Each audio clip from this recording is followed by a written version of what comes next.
I first met Ivan at a comedy club, and I was talking about Pakistan, and he gets up on stage, and he talks about Benazir Bhutto, who is the first female prime minister of Pakistan, who was assassinated in 2007, and he made a joke about her, and I was shocked because I was the only one in the audience who got the joke, and I was laughing my ass off, and at the end of it, I was like, this guy has to be the smartest comedian alive. Because when I talk about Pakistan, sometimes people confuse it as like a city in Afghanistan. Yeah. They don't even know it's a real country. You know what I'm saying? So I was like shocked. So how do you know who Benazir Bhutto was? CNN, baby. I don't know. In 2007, I was just watching the news like a lot of people did, especially like that was the year Obama got elected. So I got really into politics at that time. And it was massive global news. I think anyone who was alive and paying attention back then should know. And she was like such an important figure in the entire Middle East, right? Now, I don't really know much about her. I don't even pronounce her name right. But I think a lot of people who care about these things definitely know. But yeah, maybe a lot of 18-year-olds might not. Yeah, what age group was in the audience? Oh, I don't know, man. I mean, I'd be It's 6 a mix. years It's a old. mix. I'd be It's a 6 mix. years old at the time. 6 or 2007. 7, yeah. How dare you not remember, Ben? I Come on, know. what were you doing? Probably at the beach. I was 19. You were 19. Yeah. How old are you? I'm 36. You're 36. Okay. Yeah. So How old Gen are you X, no, guys? yeah. So you're like top millennial. You're at like the very height. I think I'm kind of smack in the Oh, in the middle, middle, right. I think. Oh, okay. Yeah, you are. I don't remember exactly, but I was born in 88, and I think Okay. millennial starts around 82. Oh, It's really? like 82 to Right. 94, I think is millennial. Yeah, gotcha. 95, I think, something like that. Could be 95. Yeah, whatever. Yeah, we're 23. What made you Damn, want to do you're children. comedy? You know, why do stand-up comedy? Yeah, so there's a few answers to that. Number one, I've always loved it, always been obsessed with it.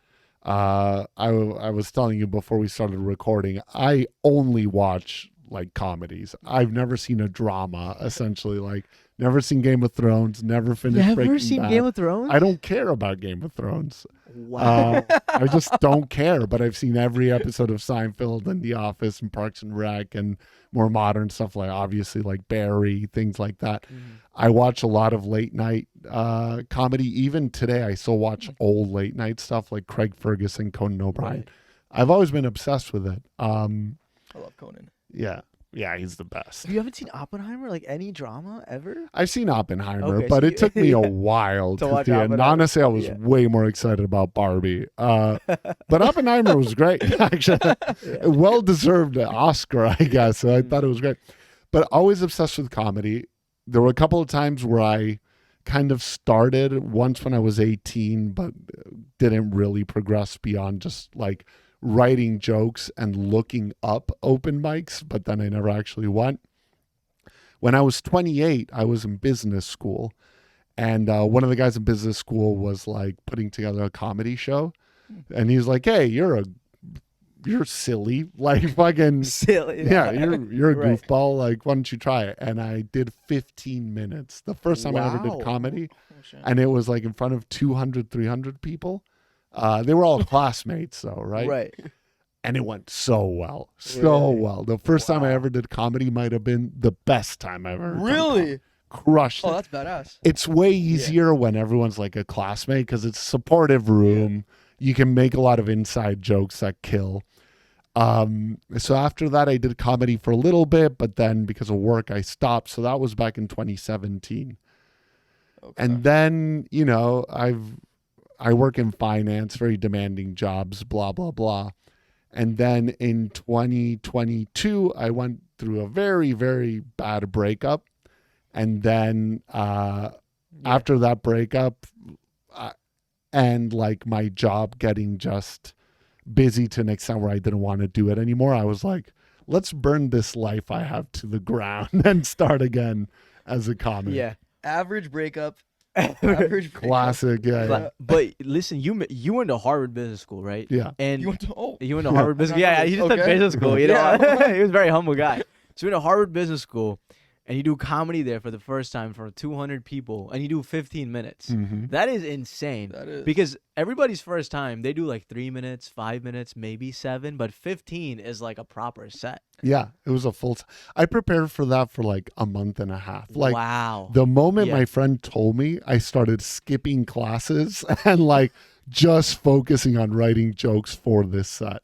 And I drove all of my friends fucking crazy. I was like, hey, is this funny? Is this funny? And 99% of the times they were like, nope. So I had to go back and like, and I didn't go to any open mics. An open mic wouldn't even make sense because if you're doing jokes about like school, like, so I just raw dogged it. And it went amazing. Yeah, That it is went really awesome, well. bro. Yeah. That is a cool experience, man.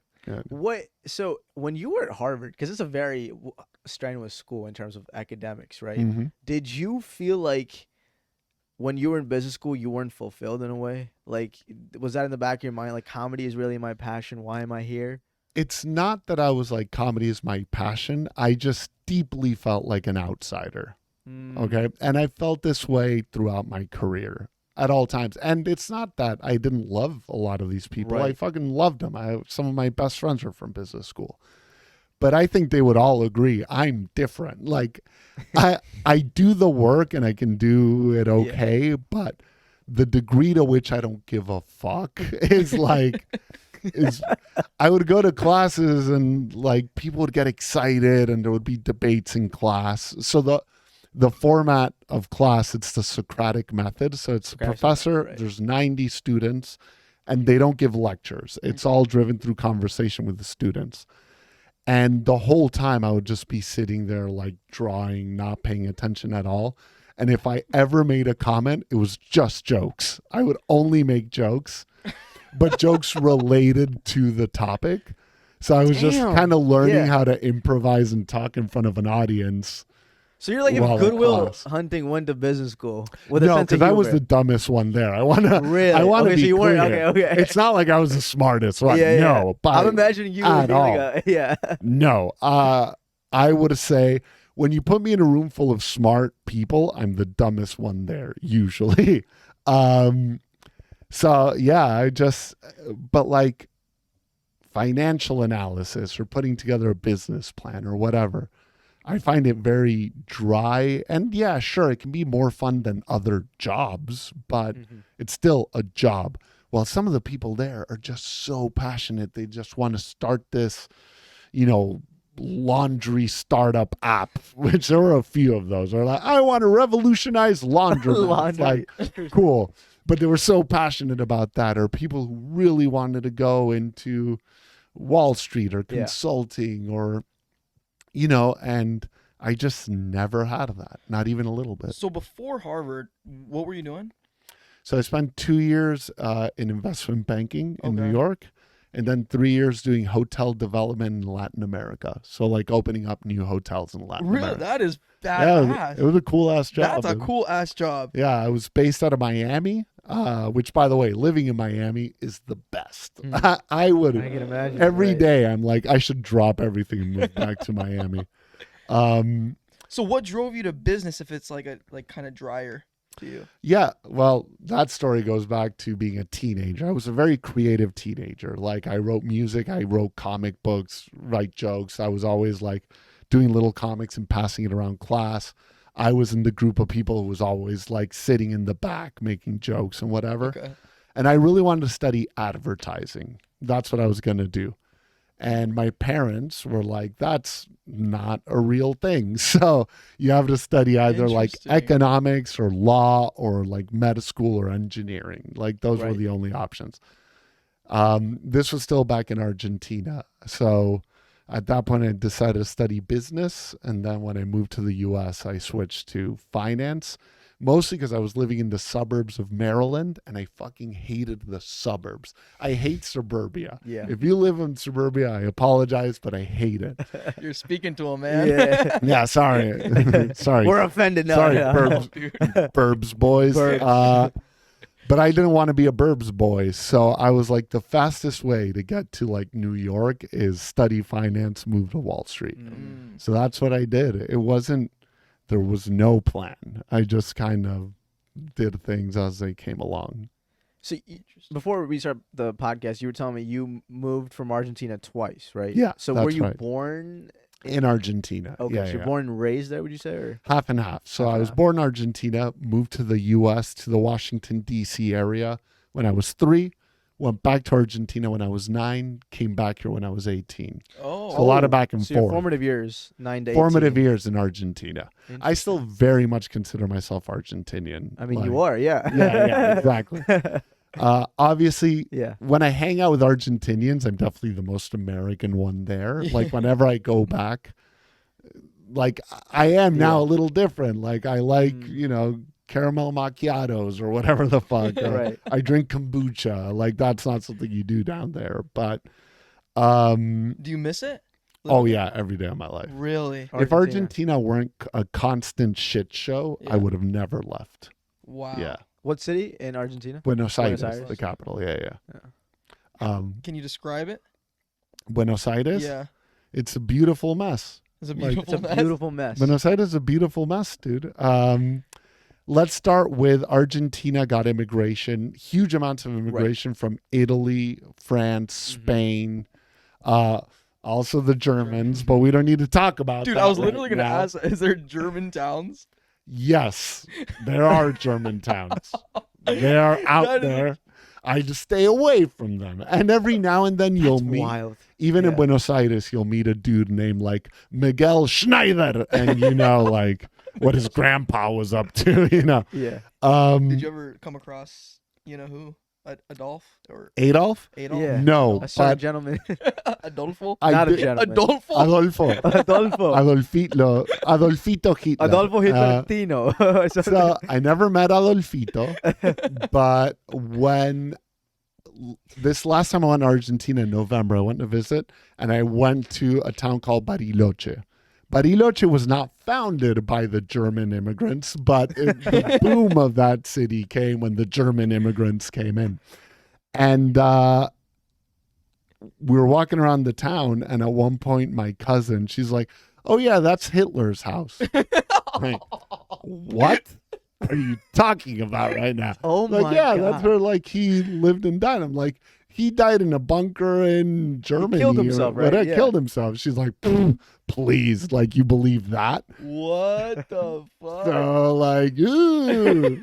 That's Hitler's house. So we have a complicated history, is what I'm not saying. But let's move away from the Germans. Let's Yeah. go back to Buenos Aires. So you have all these European influences. It impacted the architecture. Mm-hmm. Like if you walk around Buenos Aires, at times it feels like you're in Paris or Madrid. Other times it feels like you're in the middle of like the most impoverished country in Latin Tale of America, two right? cities. It's such a Favelas. mix. Favelas, essentially. We call them villas. Vicious. But then the people, there's also, I was watching this Venezuelan comic who lives in Argentina, and he said that Argentinians are bitterly happy people. So they're all like bitter all the time. And they're like, an example would be like, look at this beautiful shitty day. Like that's kind of, Oh. we're such a contrast of like depressed and joyful, and our music kind of reflects that. And you can go out, like they say New York is a city that never sleeps. Dude, Buenos Aires. Buenos Aires is a city that never sleeps. You can go out until noon of the next day if you want to. Like, Whoa. never stops partying. Like, everyone is so artistic. Like, Yeah. every bro plays the guitar. Like, and yes, they all play Wonderwall at parties. Like, it's That sounds amazing, man. That is pretty it's a cool. very artsy, They're bitterly cool, happy. bitterly happy people. And like, if you know me, you know I go from like deeply depressed to like wild and crazy like that, right? And that's just Yeah. my people in a way. Wow. Yeah, I it's thought that just, was just a comic in you, but that's just part of it's the comic Yeah. in me, but even the fact that I have that artistic impulse, a part of that is from- just being Argentinian. We're very artsy people. Is that because it's embedded in the culture, or why are they so artsy in Argentina? I couldn't really tell you why necessarily. I think maybe it's just a mix of being very passionate in general. Like we didn't get, like America got the Brits, right? Who came Yeah. in and were like there for religious freedom and like industry. Argentina just got people who like to like party in a way. I don't know. This is an oversimplification. Yeah. Right. But in But- a way, yeah. In a way, yeah. So I can't explain, but like when I look at all of my classmates in school, like everyone either played a guitar or did theater or did some form of comedy or like painted, Wow. like That's it's to me it's interesting that you're classifying the whole country as like artsy. it's an oversimplification, Gotcha, of yeah, course. But I'm sure there's some truth to it. Yeah. Right? But percentage wise, I bet you it's a higher percentage than most countries. Hmm. I would bet. Interesting. Is that like a maybe I'm sound is it like a more of a South American trait that it's more like artsy, or is it specific? I think it's more, it is South American for sure. Like Brazil has a similar Right, vibe. Yeah.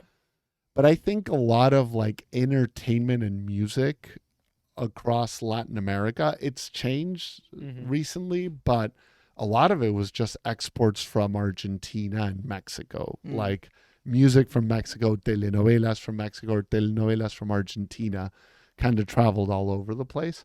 So these are like countries that had deep cultural influence and impact over the rest of Latin America.